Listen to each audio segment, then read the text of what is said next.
what is the first step to understand and fall in love with the Quran and Allah subhanahu wa ta'ala? The question itself is beautiful, because talking about love, talking about Allah subhanahu wa ta'ala, didn't say I want to go to Jannah, I'm worried I'm going to do whatever. No. Fall in love. Like if someone asks you, and Allah is exalted and His book is exalted, but if somebody asks you, how do you fall in love with ice cream? Or this, honestly, because we all love this, or let's say chocolate, something you love, and somebody, they have never tasted it. And they look at you and says, what is so special about it? I mean, why do you love it? And this is how they say it. What do you tell them? The first thing you will say, you know why you don't love it? Because you've never tried it. You put one piece in your mouth and see how you will feel. True or false? Ice cream, whatever, again, you love. So the first step to love Allah, because if you love Allah, you will love the Quran. If you love the Quran, you will love Allah. It's connected. It just depends which one you start. If you just start trying, the problem many of us have, we're so scared. And we put the obstacle before the obstacle comes in. I can't memorize the Quran. Did you try? No way I can do it. I can't understand, I know Arabic. Did you try? So the first step to love anything you want, halal, is remove the negative thinking. Don't say, I can't do it. How many of you in this room, myself included, and I definitely lived this, when people looked at you and says, you will never be able to do this? Show me hands. Right? Absolutely. I heard it continuously throughout my career as a profession, as a physician, and as a career as I was studying. And then what happened? How many times you have heard it from physicians, you'll never be pregnant? And guess what? You got pregnant. So the first thing is remove the negative from you. It's not about people, it's you. Don't say I can. Don't say, well, I love Allah, look at me, where am I? Quran, I don't even know how to read. Don't say this. Allah ala kulli shay'in qadir. If Allah wants all of us at this room in a second to memorize the whole Quran, we will do it before we leave today's class. He can. So that's number one.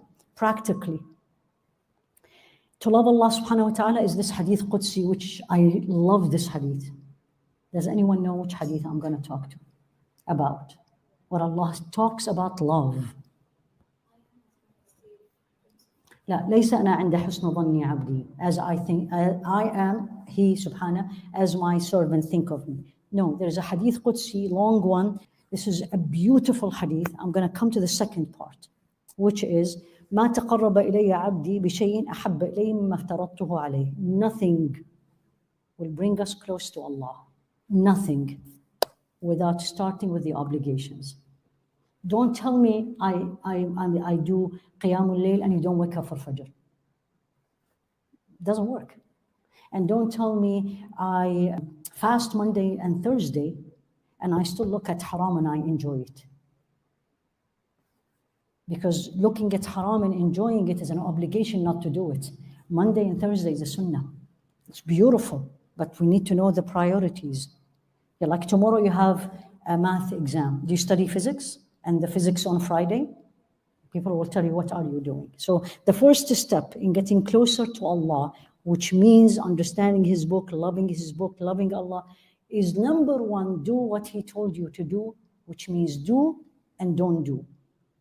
And to know this, I need to know, what did He tell me? If I ask everybody, and I do this all the time, what did Allah tell me to do? All of you are going to tell me, pray 5 times a day, fast Ramadan, go to Hajj if you can, the 5 pillars. That's it?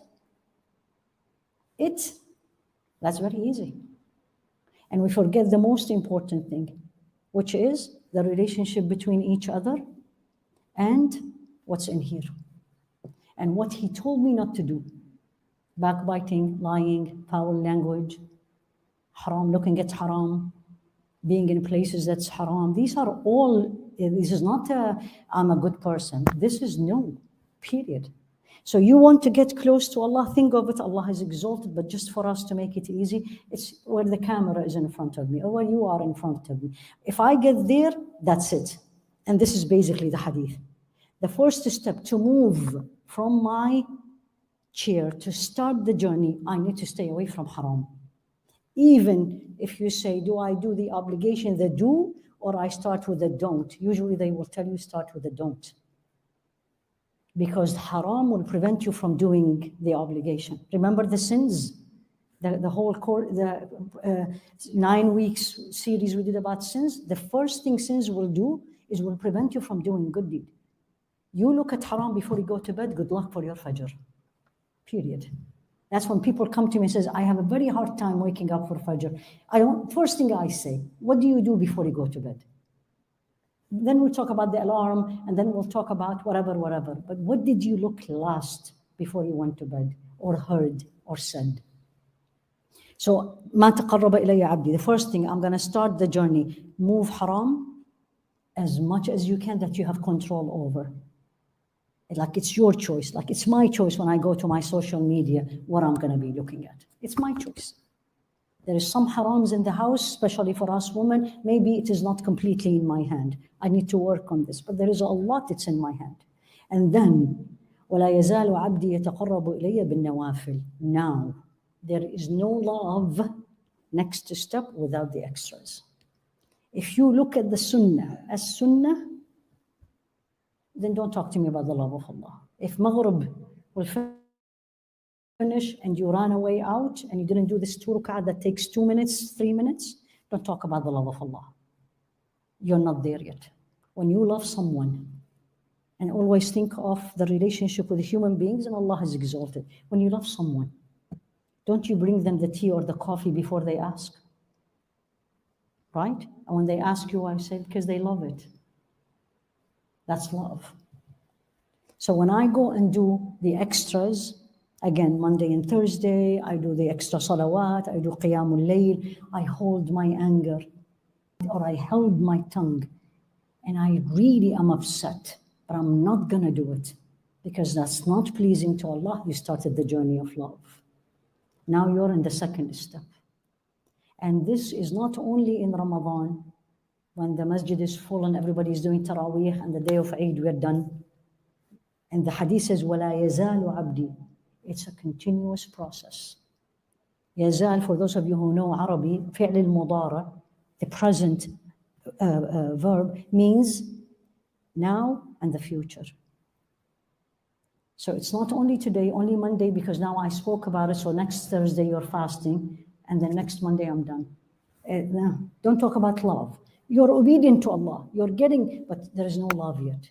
And he says, لا يزال, continue, يتقرب إلي بالنوافل. You know what's a nafila? For a nafila, right? Somebody comes in here and says, Salaam alaikum.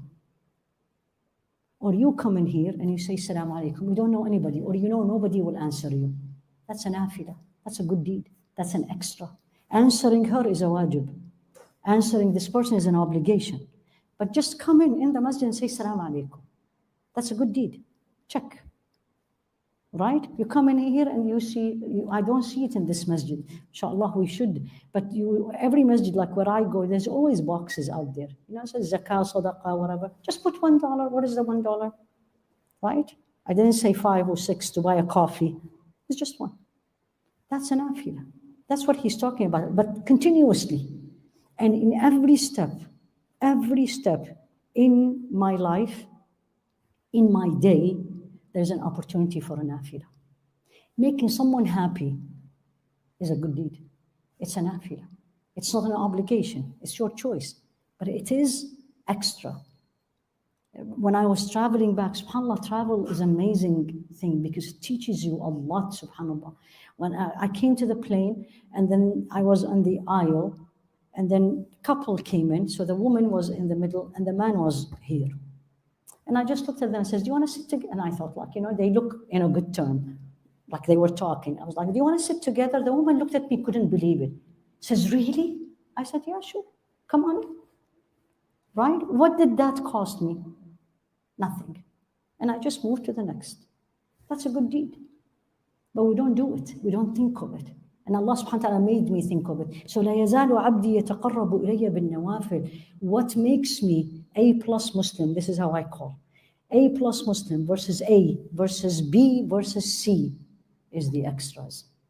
Because everybody, to be a Muslim, believe in Allah. Everybody who is not a failed Muslim, pray. Delayed, maybe few, and they don't reject Salah. But what makes you A plus Muslim? A plus Muslim is what Rasul alayhi salatu wasalam, what Sayyidah Aisha described him, is the Quran, walking Quran. So now you continue to do this, now the love. The word love comes in the hadith, حَتَّى أُحِبُّهُ, till Allah loves you, or Allah loves me. We claim Allah loves me. And by the way, I think I've said this before, but I'm going to say it again. Having this dunya is not a sign of love. When Allah gives me everything I want, that doesn't mean He loves me. Sometimes you need to be very worried, because this could be a test. On the contrary, the sign that Allah loves me, what He said, فَإِذَا أَحْبَبْتُ, when I love Him, كُنْتُ سَمْعَهُ الَّذِي يَسْمَعُ بِهِ, I become His hearing, His eyesight, His hand, and His leg. You will not disobey Him. You will not enjoy looking at haram. You can't do that. So how do I know Allah loves me? These are the two signs. And then, وَلَئِنْ سَأَلَنِي لَأُعْطِيَنَّهُ, when He asks me, when you raise your hand, He'll give it to you on the spot. He always responds to the dua in 3 ways, you all know that. But this one is He will give it to you right away, because He used 2 forms in a word of tawqid, emphasis. لَأُعْطِيَنَّهُ, لام التوكيد and نون التوكيد. 2. وَلَئِنْ اسْتَعَاذَنِي, this is what we need. When you seek refuge in Allah, He will give it to you on the spot. He will protect you. So how do I get to the love of Allah and to the love of the Quran? Start by do what He told you to do. And don't, it's difficult, that's for sure. Yani I say this to myself before I say it to anyone. Obeying Allah is not easy. It's very challenging.